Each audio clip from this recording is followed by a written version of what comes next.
And folks, join me in welcoming our second guest tonight. Welcome Baylor men's basketball coach Scott Drew. Welcome to you. Well, thanks for having me. Appreciate it. And always good being with you, J-Mo. Thank you for being here. Really appreciate it. Man, you have been through, you've used the biblical reference to Gideon, who went through a lot, and you have been through a lot. I think we're a little bit like Job, too. Don't forget him. I mean, we got to throw Job in there. I would have thought Job first. A lot of trials for you this year. Yes, and I mean, come to think about it, like our first, 15 years or so, we had maybe one ACL injury, maybe two. Yeah. We've had 4 straight. Good grief. Think about it. You got Langston, you've had Jonathan Chamwa-Chachua, then you've had Giannis, and now you've had Josh. Good grief. Yeah, that's a bad streak. So what do? I know you look at that from every angle to see what you can do to avoid those. Well, and some are freak injuries, like John hitting the back of a foot, like that's. But I mean, like Josh's, it didn't look like it was that. His was kind of freaky. Yeah. So, but anyway, in recruiting, everybody wants to play, so it's hard getting too many because then they don't want to come. But then if they're not available, then you're short. You know. So, and then with NIL, you're only. No money, no players. So, I mean, like, it all adds up. So, I think we're all trying to figure things out, get better at stuff. I am disappointed because our top 8, I'd have loved to seen just how things could have worked this year. Not having Langston really until UCF was the first week he started to practice and do things, and then you get that for 5 minutes. But that's all the past. I'm going to tell you that we've had a couple good days, good weeks. Colorado was a freak thing with Jaden Nunn getting sick the morning of and setting us back to 6 guys. But we're going to control our attitude. We're going to control our effort. We're going to keep getting better each and every day. We'll let God decide the results. And the good thing is we control our destiny as long as we're playing. Man. So we had a great day of practice today. Knock on wood, no one got injured. And we'll be prayerful that we have everybody come Saturday. The effort has been there. Effort hadn't been a question, has it? No, I mean, even you look at the last 2 games, a ton of offensive rebounds against Colorado, and that's effort. And then we out-rebounded Cincinnati at Cincinnati, and that's effort. So we did a lot of good things. The first 10 minutes, you're up 22-17. Second half, you win 41-30. It was that 10-minute stretch where 22-4. And, I mean, we missed 2 layups that were layups. We missed open threes, and then we had a couple, I call them self-inflicted wounds. We didn't run offense as well as we could have. Like, we didn't run the right set, didn't right pace. Couple live ball turnovers, let them get in transition. But we didn't get to the free throw line enough. We didn't get enough offensive rebounds, and most of all, we didn't get any stops to get easies during that period. Yeah. So you add all that up. Good 30 minutes, but we needed 40. Yeah. Shot the ball pretty well against Cincinnati also. Yeah, we always look for those catch-and-shoot threes. You're 11 for 22. That's 50%. That's really good. Yeah, you'd take that every night, wouldn't you? Every night. Free throw shooting, you mentioned that. You guys have really picked up your game in free throw shooting. Last I saw, you were second in the Big 12 in conference play. Is there a secret there, or is it just work, or what is it? Guys deserve credit. They put in the work, and then the more game experience, the more you're at ease, you have confidence. Unfortunately, the last 2 games we haven't gotten to the free throw line as much as we needed to, or kept the other team off more. Yeah. How about Josh? How is he doing after the surgery? Josh is in good spirits. Josh is doing a good job academically, and the pain subsided. So he's doing what he can do. It's a long rehab process, but he's in good spirits thanks to everyone's prayers and thoughts for him. Yeah. I know it meant a lot to him. Yeah. You said at one point he couldn't come to the games even to watch, just being extra careful. Well, the reason is he can't put weight on his knee for, I believe, 8 weeks. And then the other thing is you don't want, God forbid, someone to go for a loose ball and run into him. Yeah.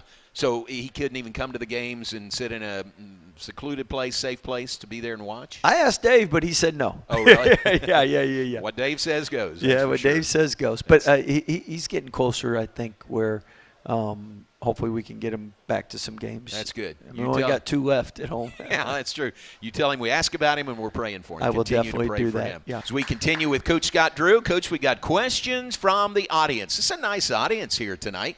Good-looking audience. Yeah, we're glad you're here. We want to see you in Foster Pavilion Saturday night for the men and Sunday evening for the women also. Questions from the audience from young Bob Barrett right there. Bob asked, is Baylor number 1 in the nation for most injuries over the last 4 years? We like being number 1 in a lot of things. That one I think we want to pass on, though.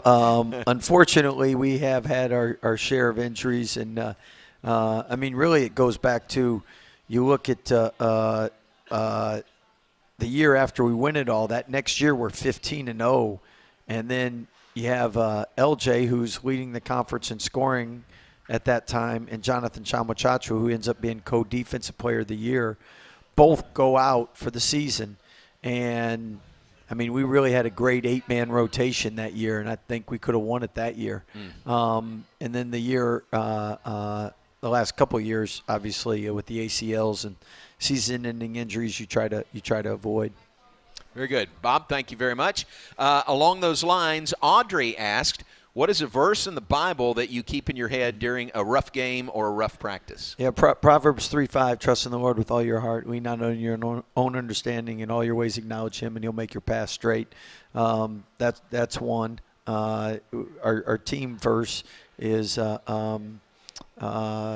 this year kind of sums up, well done, good and faithful servant. You've been faithful with a few things. Now I'll put you in charge of many. Come enjoy your master's happiness. So whatever God's responsibilities are for you, emptying your cup, controlling what you can control in a way that honors and pleases him.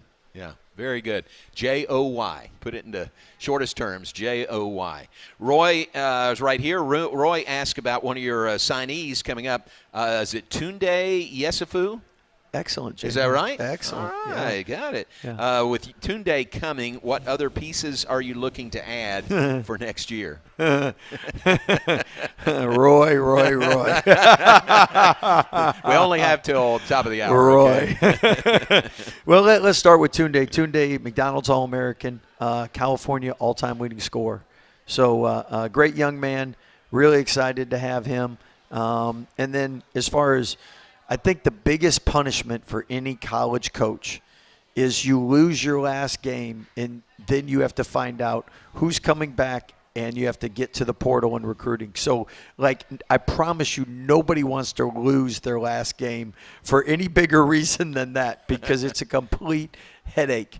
And it used to be, I mean, you sign 3, maybe 4 early, and then you might sign 1 or 2 late. Now it's completely flipped. You might sign 1 early and sign 11 late. And, I mean, that's each year things change. Probably 2-3 years ago, maybe 10% had agents. Now probably 80% have agents. So what happens is, I mean, at the end of the year, it's 3-4 weeks. Coaches are just trying to make sure you put together a roster that fits. And until we get some more stability and clarity, like there's NBA guys that are in college and they're like, this is by far the worst league in the world. Like everyone's got rules. and I mean, even in the NBA, you can sign people for multi-year and everything. So we got to get to something like that in the future because a couple things. One, as a coach, I know if you leave and go to a different school every year, not all those credits transfer. And I know not everybody's going to play pro ball.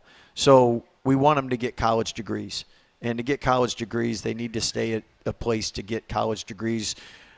If it was up to me, they can leave one time, play anywhere they want, and they're good. But other than that, no coach leaves every year. We have buyouts. We have reasons we can't go. So I know they like to say, well, coaches pick up and leave. No, they don't. They do every once in a while, but it's not year after year after year. And I would say if the coach leaves or gets fired, however, then they can go. But I think at the end of the day, if grass is always going to be greener on the other side, and you coach somebody and you can promise someone the moon, And then when they get there, in recruiting, you give the best case scenario all the time. So, and then as far as before they really kind of controlled the money part of it, people could promise amounts that didn't happen. And I can't thank Baylor enough in their leadership because we've never been in those positions. Whatever's been said to student athletes has been delivered on and made good with. So I don't know if I could sleep with myself if it was the other way around. Mm-hmm. Really good information. Great question, Roy. Thank you very much on that. Final one of these, I think. Yep, from Steve Van Wagner. Steve is right here, front and center. For the last several years, you've had new teams from recruiting or the portal. Do you expect that will continue? We'll just replay Roy's answer. That's true. But I do think colleges will get more stability at some point, and we'll get better at figuring things out too, so that we can all be better at our jobs. So we're just in a transition period right now. It's tough, isn't it? I mean, you've never had situations like this before. No, and going back to what not only grass always greener, but you learn in life it's never easy. There's always adversity, and you got to fight through adversity. And the only way to fight through adversity is to learn to persevere, overcome. Everybody can't play the most minutes. Everybody can't take the most shots. Everybody can't be the leading scorer. And that's why you join a team. You sacrifice. It's for the good of the team. You improve. You wait your turn. If you're good enough to get it early, great. But there's a I mean, how many people graduate from college and are CEOs? I mean, normally you work your way up. Hosting Oklahoma State coming up this Saturday evening, 7 o'clock. Here we are. That'll be March 1st, and it'll be the first time we see Oklahoma State. The schedule, with 16 teams, some you see twice, some you see once at home, some you see once on the road. It's just it's a little bit haphazard, isn't it? Hey, I'm just excited to get to March. February wasn't that good for us. Turn the calendar. But Oklahoma State here, TCU on the road, Houston here to close the regular season. It's down the home stretch now, isn't it? Yes, and you always want to play your best down the home stretch, and hopefully, again, we can do that. And our margin of error isn't as great, but if we control what we can control, we still can be a dangerous team. Yeah, if you could get that 7-man rotation, know what you have, which for the most part you do now, get some practice time together with those 7, that's the best case scenario, isn't it? I was talking to Langston today. He's like, Coach, can we just, the 7, it just doesn't feel like we have much timing. I said, you think? Right. But we will get better and better the more and longer we're together. And then, I mean, going into Colorado, we were really excited because we kind of had a couple games. We'd seen who played well with who, and then when you get down to 6 again, and again, Marino and Jason are coming along, but those top 7, we need yeoman's work from them. Right. Do you still feel like you're in good shape right now for the NCAA tournament? Right now? Coaches are nervous about everything, right, let alone that. Yeah. I mean, like that would. At the end of the day, we want to win a couple of these last couple games, and then I'll feel a lot better. Yeah, gotcha. But right now, you're in. As of if they announced everything tonight, you're in. I think. Well, if you think we're what good, do I know? Yeah. What do I know? Yeah. But, no. If they did it today, obviously we're good. But we've lost 3 in a row, and we need to get winning. Gotcha. Very good. All right, Oklahoma State on Saturday, 7 o'clock at TCU close against Houston. So 2 home games in there. How about Houston, man? They are, they are running roughshod through this league right now. Yeah, they've done a great job and avoided. As Kelvin said before the year was, he says, we got to stay healthy. And last year, I thought they had a really good team, but they got injuries. That's right. Injuries at the end, and same thing with us. I mean, last year we didn't have Langston in the tournament, and you just got to be healthy at the end of the year when you need your best put your best foot forward. So they have a unique team, and what I mean by that is they have a lot of really good players, but they've been in the program for 4, 5, 6 years, and that's really unique. I don't see that continuing anywhere in the future, because before this, not everybody had agents. Now, with agents, they make money when the players make money, so they're not trying to keep people at places unless they can get top dollar either. Right. Good point. What do you think so far of this expanded Big 12, the expanded travel?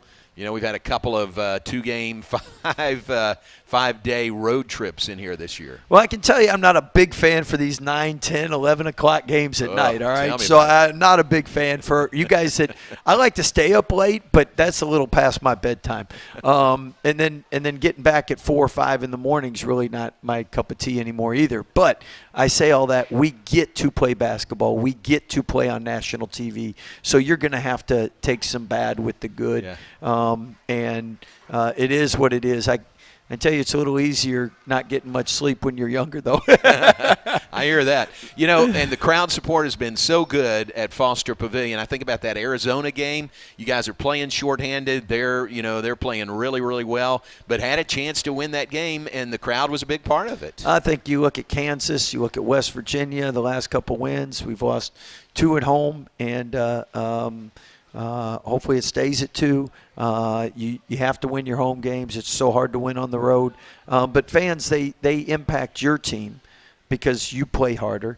They impact the other team because it's hard for them to communicate, and obviously they don't get that positive reinforcement. And then those 3 guys in the striped shirts, I mean, at the end of the day, they are human. So fans make a big difference. Yeah, very good. All right, we'll be there Saturday. Good luck. Thanks for being with us tonight. Thank you. Thank you, Baylor fans. Great questions, by the way. Very good questions. Coach Scott Drew, Baylor men's basketball coach.